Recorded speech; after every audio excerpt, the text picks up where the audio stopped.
귀한 찬양 우리 하나님께서 기쁘게 받아주신 줄로 믿습니다. 아멘. 오늘 날씨도 많이 춥고 또 미끄럽고 한데 이렇게 주님 앞에 나오신 우리 사랑하는 성도님들 주님의 이름으로 환영하며 축복합니다. 우리 참 잘 오셨습니다. 우리 은혜 받으십시다. 우리 옆에 계신 분들하고 인사 나누시죠? 잘 오셨습니다. 은혜 받으십시다.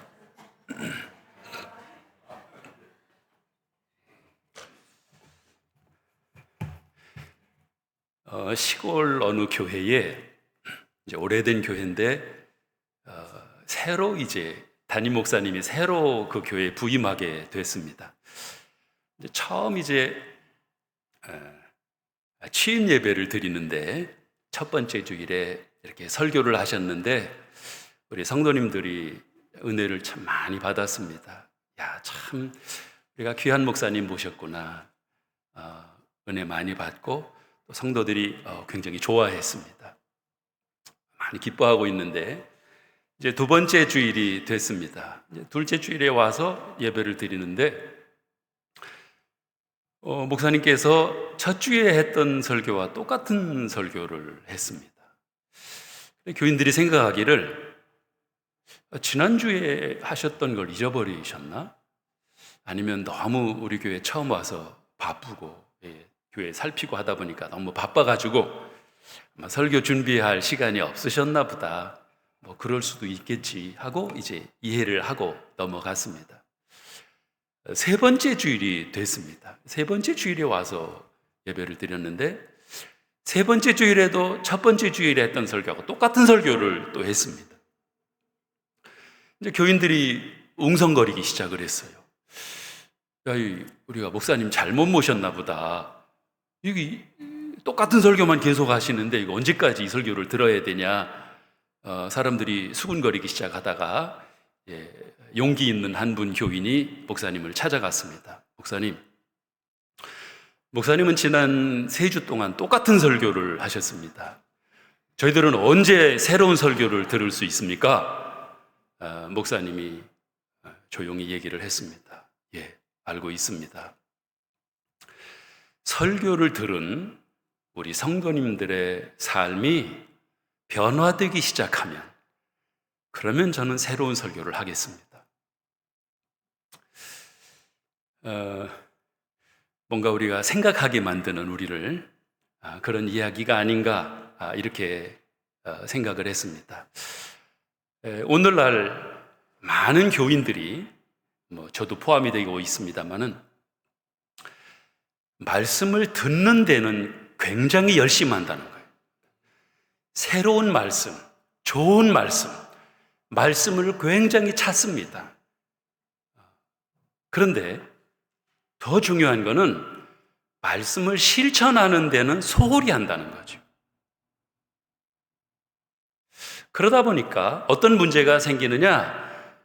우리 한국 같은 경우에도 예수 믿는 사람은 많은데 교회에 가면 사람들은 많은데 세상 속에 들어가 보면 사는 모습을 보면 예수 믿는 사람들을 찾기가 어렵다고 하는 거예요. 말씀을 듣는 것도 중요하지만 말씀에 은혜 받는 것도 중요하지만 은혜 받고 삶으로 실천하는. 그래서 어떤 교회, 제가 그 분당에 있는 어떤 교회에 그렇게 실천한다고 들었습니다. 이제 여러분 말씀 듣는 거는 충분하다는 거예요. 이제 그만큼 들었으면 천국 가는데 아무 지장이 없으니까 이제는 나가서 실천하십시오. 그래서 주일날도 시골 교회, 작은 교회 가서 봉사하고 거기다 헌금하고 거기서 선교하고 헌신하고 실천하고 그렇게 좀 사십시오 하고 내보낸다고 하는 거예요.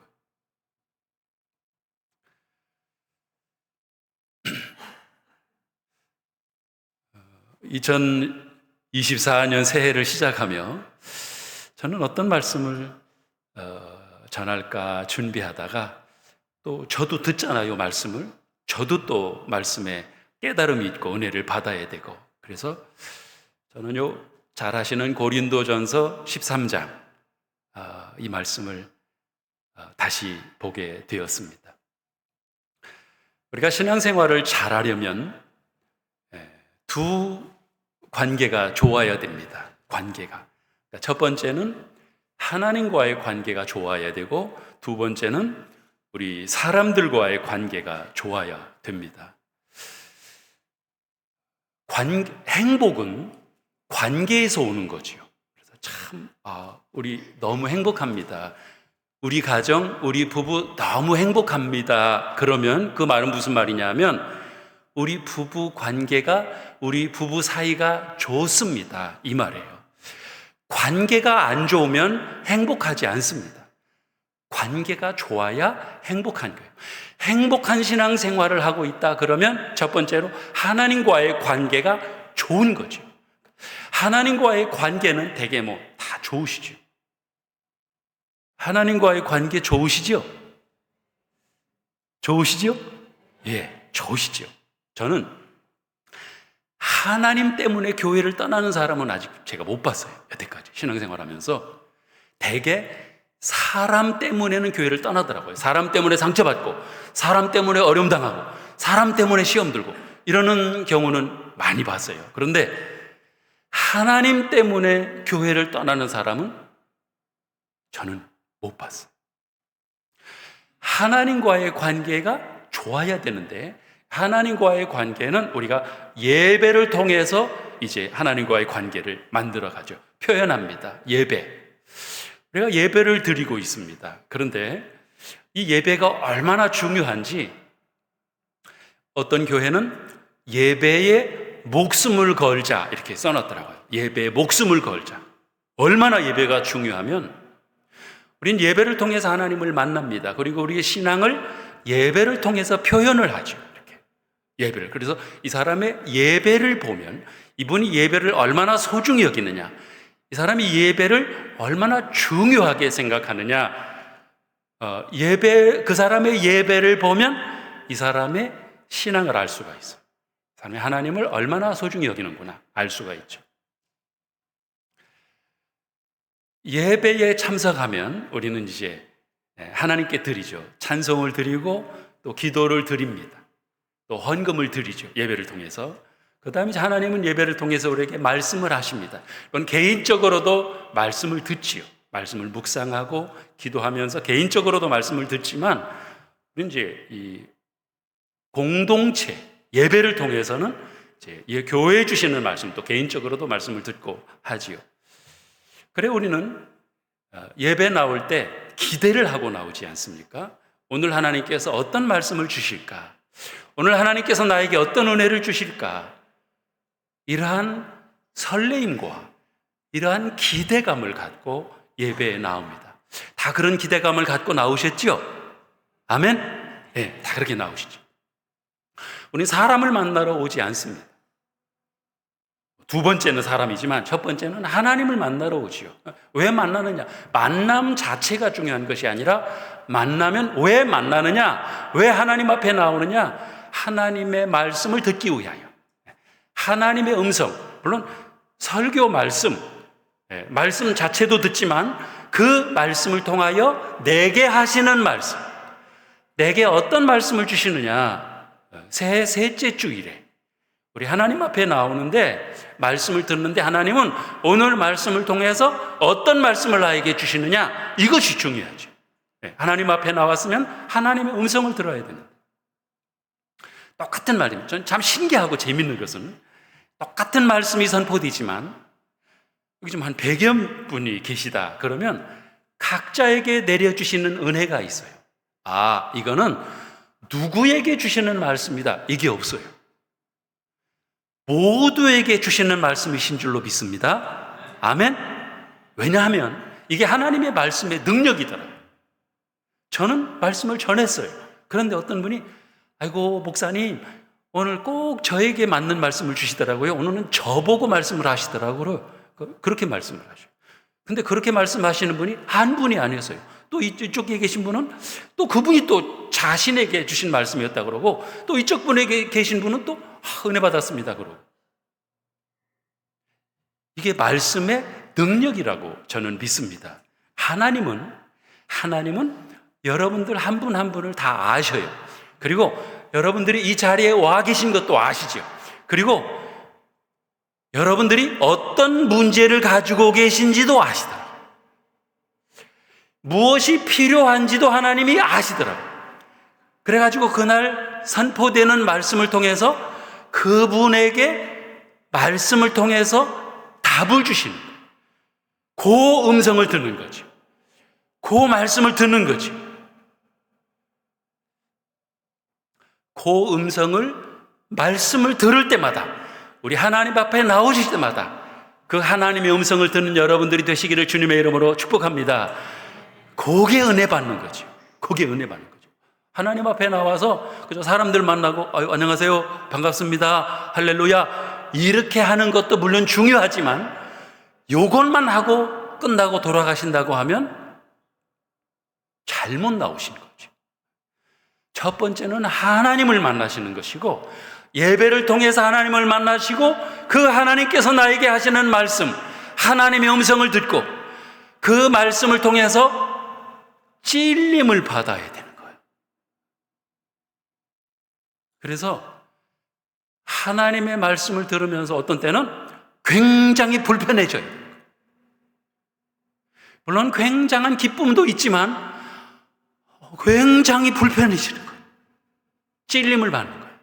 어떤 분은 그래요. 설교 끝나고는 목사님 오늘 저 들으라고 설교하셨죠?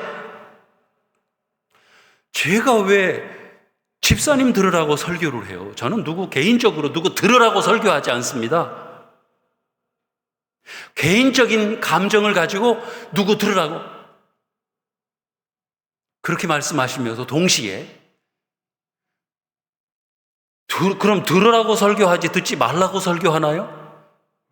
그러나 사사로운 개인 감정으로 개인에게 말씀드리는 것이 아니라 저는 하나님께 기도하고 하나님께서 주신 말씀을 묵상하고 그리고 하나님의 말씀을 선포하는 것이다. 아니, 들으라고 그럼 설교하지 그럼 듣지 말라고 설교하나요? 들으셔야 되는 거예요, 그러면. 그래서 어떤 때는 기쁨 가운데 말씀을 들을 때도 있지만 어떤 때는 굉장히 불편할 때도 있어요. 어떤 때는 굉장히 찔림을 받을 때도 있어요. 언제 그러죠? 죄를 지적받을 때. 미국의 어떤 교회죠?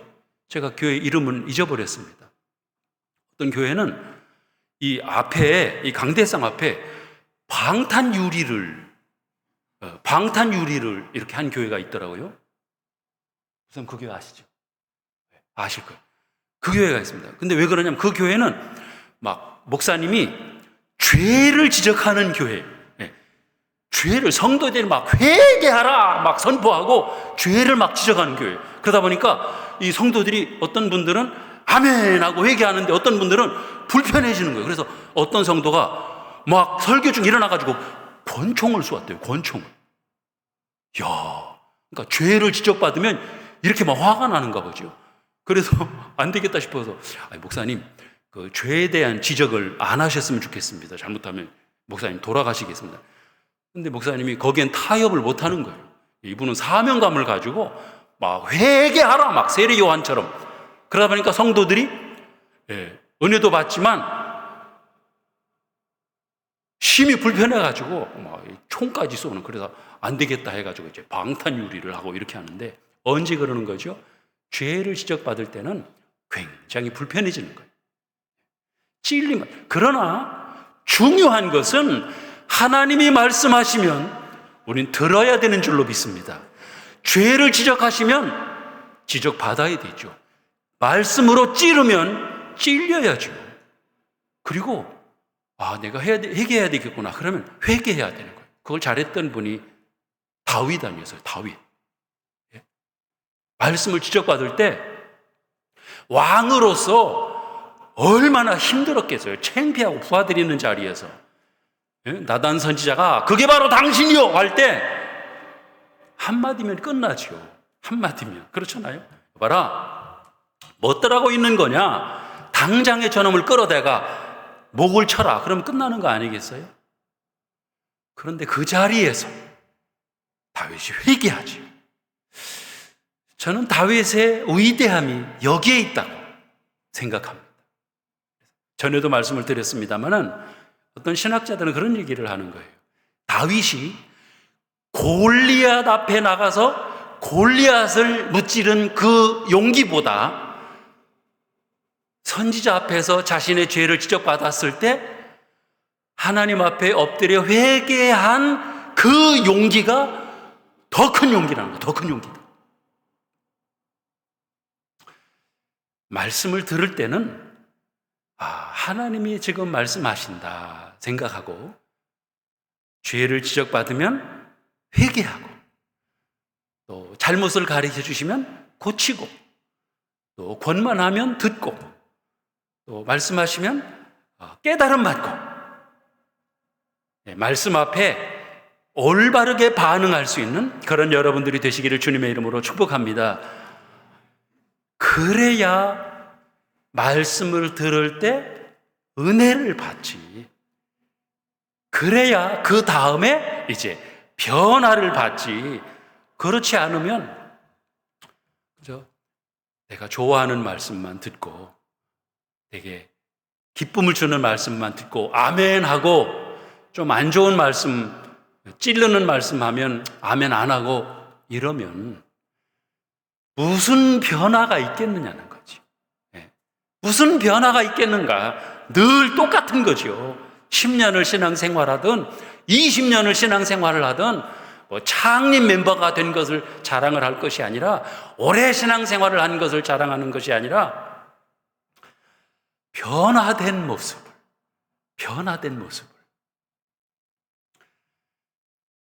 장로님이시군요. 네, 그런 줄 알았어. 장로님 같으시더라. 이거 뭐 나타나는 게 있어야지. 전혀 나타나는 것은 없는데 이름만 장로님이면, 이름만 뭐 권사님이면 그것이 무슨 변화가 되는 것이고 무슨 영향을 주겠느냐는 거죠.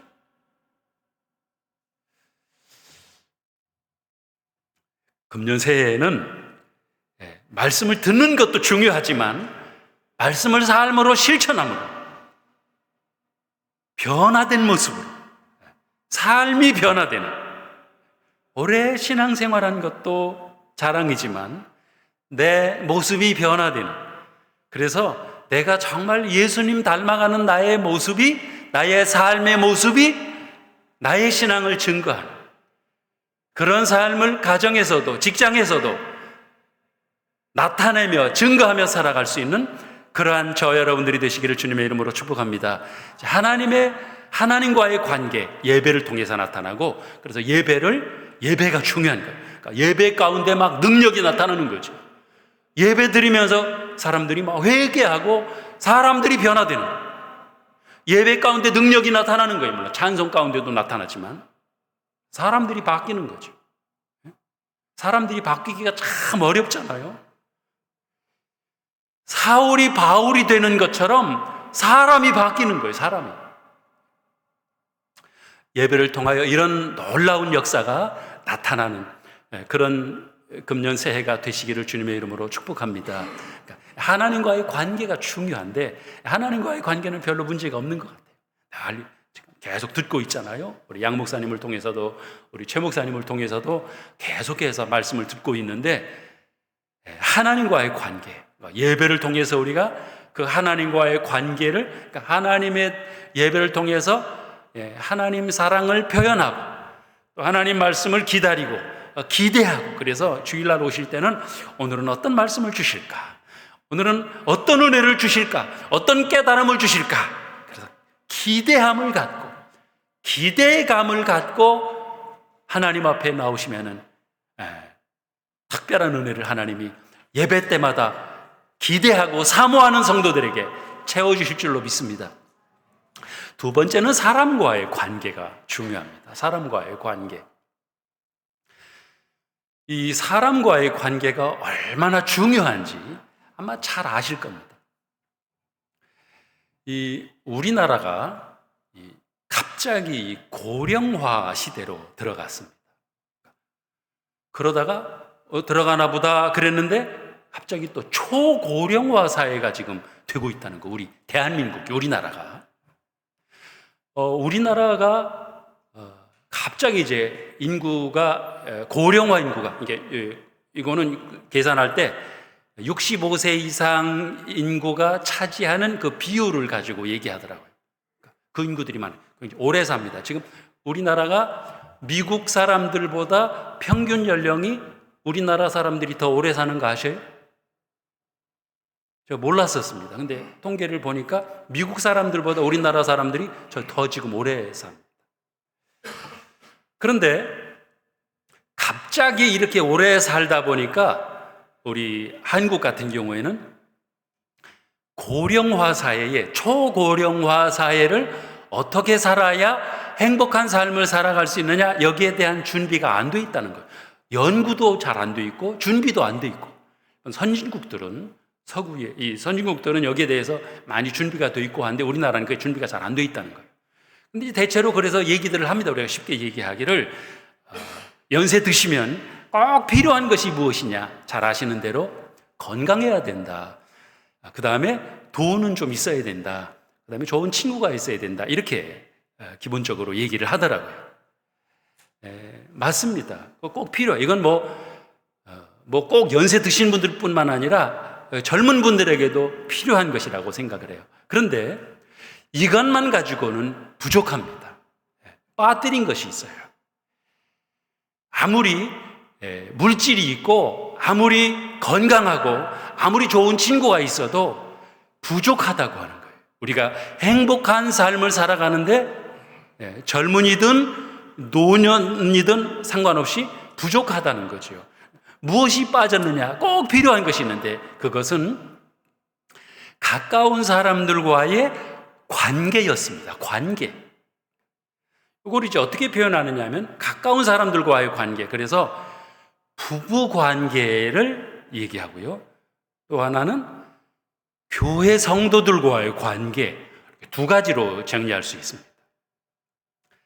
근데 잘 아시는 대로 이 두 가지가 굉장히 중요한데도 불구하고 굉장히 어렵다고 하는 거예요. 굉장히 어렵습니다. 여러분, 이 부부 사이의 관계, 행복한 부부 생활, 이게 쉬운가요? 어려운가요? 이게 대답을 안 하셔도 괜찮습니다. 굉장히 어려운 거라는 거를. 제가 아는 어떤 그 선교사님이 계신데, 선교사님이 어디냐면은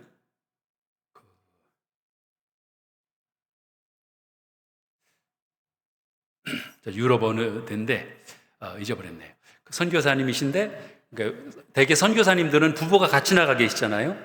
근데 그 선교사님이 선교지에 있지만 볼리비아구나.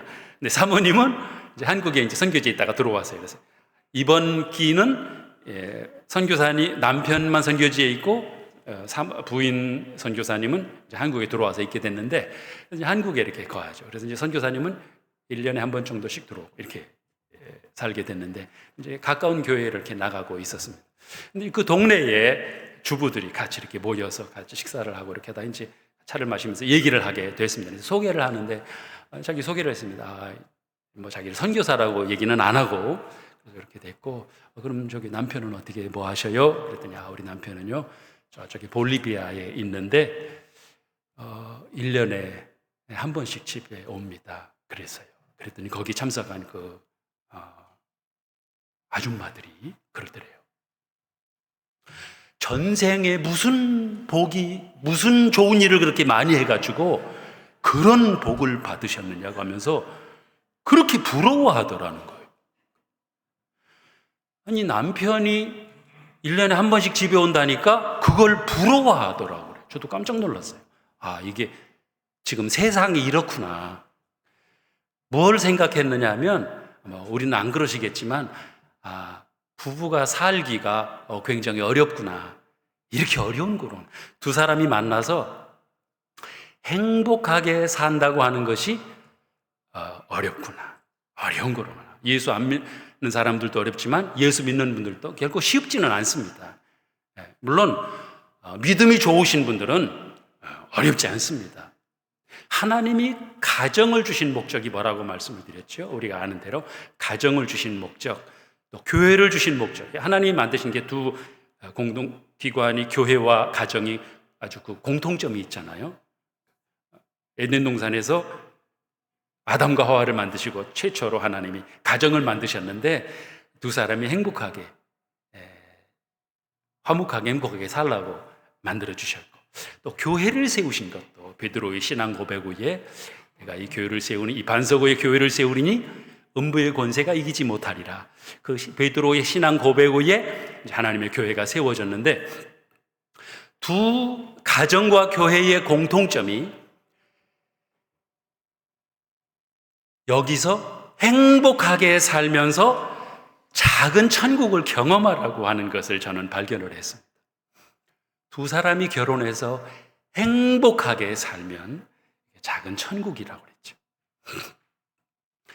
교회 공동체가, 성도들이 참 사랑으로 하나로 뭉쳐서 살면 너무 행복해요. 그리고 천국이 따로 없습니다.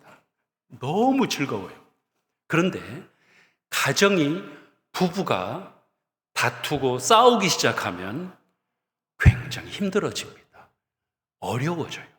그래서 이 관계가 어떤 관계가 되느냐면, 이 부부 관계가 그 전에 우리 할머니 할아버지들이 쓰셨던 말 중에 왼수라고 했죠. 왼수. 왼수가 되더라고요. 왼수. 원수하고 왼수는 다른 거 아시죠? 왼수가 돼요. 천국과 같아야 될 가정이 천국이 아니라 정말 지옥이 따로 없는 이런 고통스러운 곳이 될 수도 있어요. 가정이. 교회가 행복 공동체가 되면, 사랑의 공동체가 되면 여기가 천국이라니까요. 너무 좋아요. 막 너무 사랑스럽고, 막 집사님, 장로님, 목사님, 막 교회가 가고 싶어요. 왜? 물론 하나님 보고 싶어서 그러지만 사람들 보고 싶어서, 막 장로님 보고 싶어서 막 빨리 교회 가고 싶고, 빨리 주일이 됐으면 좋겠습니다. 빨리 주일이 왜 안 오죠? 이렇게 막 주일이 먼 거예요. 근데 관계가 안 좋아지면, 성도들의 관계가 안 좋아지고 갈등 국면으로 접어들고 싸우기 시작하면 지옥이 근처가, 지옥 가까운, 비슷해지는 거예요. 예? 한국에서 봤어요. 경찰이 와서 밖에 지키는 거예요. 경찰이 안에는 함부로 못 들어와요. 예? 밖에서 이렇게. 안에서는 성도들이 싸우고 막 끌어내리고 막. 지옥이 그런 곳은 아니겠지만 뭐 비슷한 것이 아닌가. 천국 같아야, 천국을 경험해야 되는, 천국을 경험하라고 만들어주신 가정이, 천국을 경험하라고 만들어주신 교회가 잘못하면 천국을 경험하는 것은 고사하고 굉장히 고통스러운, 어려운, 힘든, 막 싸우고 다투고 욕하고 막 어려워져요. 이걸 누가 만드는 것이죠? 이걸 누가 만드는 거예요? 다른 사람이 만드는 것이냐? 저는 오늘 말씀을 묵상하면서 발견한 것은, 이것은 남 탓하면 안 되는구나. 누가 이렇게 하느냐? 누가 우리 교회를, 누가 우리 가정을 이렇게 말하면 해결이 안 되는 거예요. 이거는 남 탓하는 것에 불과하는 거예요. 내 탓을 하면서 해결 실마리가 보이기 시작을 하는 거예요.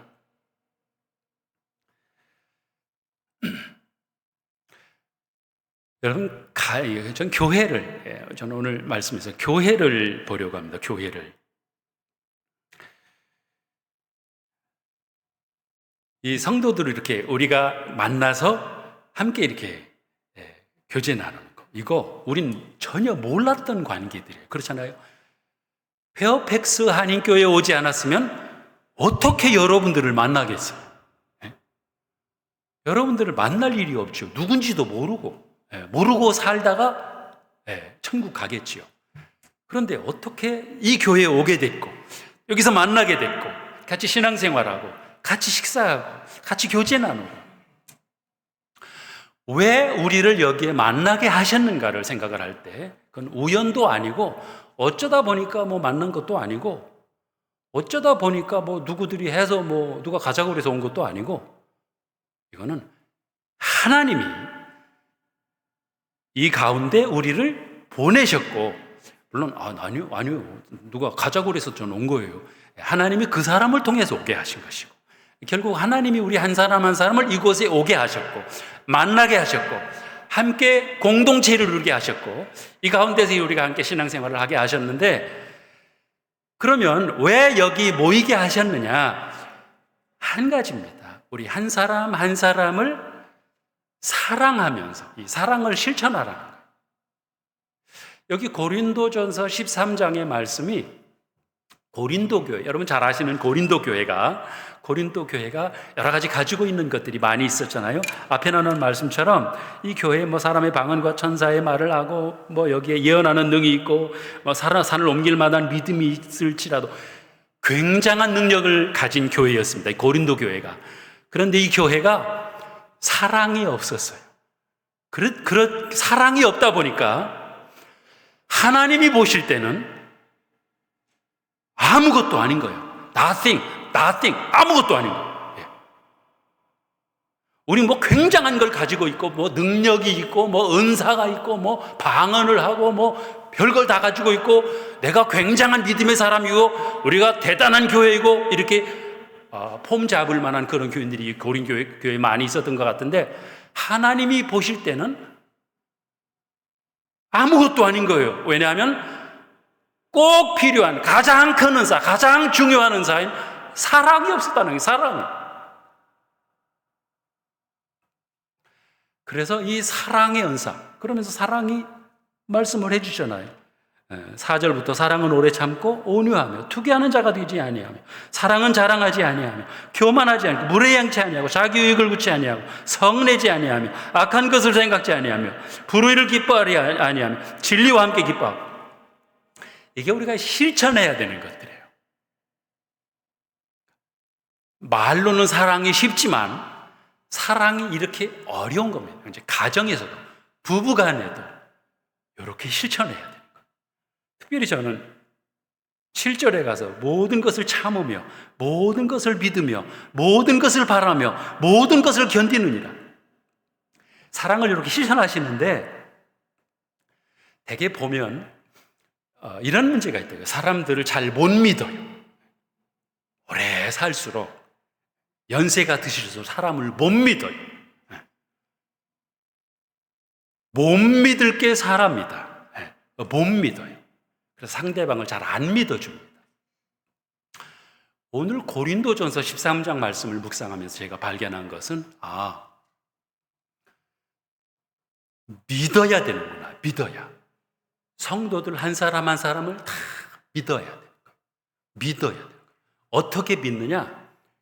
하나님이 저 사람도 사랑하시고 나만 사랑하는 것이 아니라 또 저 사람에게도 은혜를 주시고 저 사람도 하나님이 정말 사랑하시는 소중한 하나님의 자녀예요. 하나님이 저 사람도 사랑하셔서 독생자를 주시기까지 사랑하신 그 하나님의 사람이다. 이렇게 생각하면 사랑하지 못할 사람이 없더라고요. 여러분, 우리가 자녀들이 있는데 우리도 보면 이제 저도 아들하고 딸하고 둘을 키우는데 어떤 땐 얘들이 크면서 보면 싸울 때가 있잖아요. 와가지고 일러요. 오빠가 뭐 때렸어. 오빠가 뭐 이랬어. 오빠가 뭐 어떻게 했어. 얘 입장에서는 오빠를 불러다가 혼내주라는 거예요. 오빠를 불러다가. 근데 제가 볼 때는 그 뭐 오빠가 특별히 뭐 잘못한 것도 없는 것 같고 야 너가 잘못했으니까 그렇지. 아니면은 그래? 오빠를 혼내주고 싶은 때도 물론 얘 말이 맞을 때도 있고 그런데 아빠 된 제 마음은 뭐냐 하면 얘는 지금 누가 옳고 쟤가 잘못됐고 뭐 오빠가 못됐고 이렇게 얘기하는 얘는 지금 그게 중요해요. 근데 아비 된 제 마음은 그건 하나도 안 중요해. 야, 왜 싸우냐? 그냥 잘 좀 사이좋게 지내라. 이렇게 말하고 싶은 거예요. 왜? 걔도 오빠도 내 아들이고 얘도 내 딸이고 다 소중한 거예요. 누가 잘못했고 잘했고 누가 잘못 이게 구분이 하기가 어려워지는 거예요. 다 소중한 거죠. 하나님이 보실 때는 다 소중한 거예요. 우리 함부로 말해도 안 되고 함부로 얘기해도 안 되고 함부로 정죄해도 안 되고 함부로 판단해도 안 되고 너무 소중한 분들이에요. 한 분 한 분이 누구 목사님만 중요한 것이 아니고 장로님만 중요한 것이 아니고 집사님 처음 나오신 분들까지 한 분 한 분이 너무 소중한 분이에요. 왜? 하나님이 그 사람을 사랑하기 때문에. 그러면서 그 사람을 그대로 100% 믿어주고 웃으면 이 사람이 웃음을 그대로 받아들여. 울면 울음 그대로. 사람들이 그걸 잘 안 하더라고요. 이게 이제 좀 그대로 안 받아들이고 이렇게 잘못 받아들이는, 상대방을 잘 안 믿어줘. 사랑은, 그러니까 우리가 교회 안에서 어떻게 사랑을 성도 한 사람 한 사람, 목회자, 성도, 교회 안에는 모든 사람들을 부부간에도 마찬가지고 어떻게 해야 되느냐? 모든 것을 믿으며, 모든 것에 포함되지 않는 것이 있나요? 그건 그렇지만 이거는 못 믿겠어요. 그렇게 얘기할 수가 없습니다. 모든 것에는 그것도 포함되는 거예요. 모든 것을 다 믿어주는 거예요. 어제까지 속이고 어제까지 잘못하고 해서도 믿어주는 거예요. 오늘 또 믿어주고. 모든 것을 참으며, 내가 이거는 못 참겠습니다. 이게 없어. 그것도 또 참고. 모든 것을 바라며 잘할 거야, 좋아질 거야, 더 좋아질 거야, 더 좋은 사람이 될 거야. 모든 것을 견디느니라. 그냥 모든 것이라고 표현했어요. 이 마음을 가지고 교회에서 목회자든 성도들이든 또 평신도든 장로님이든 권사님이든 집사님이든 한 사람 한 사람을 이 마음으로 사랑하고 믿어주고 섬기는 거죠. 섬기는다는 말로 표현이 되죠.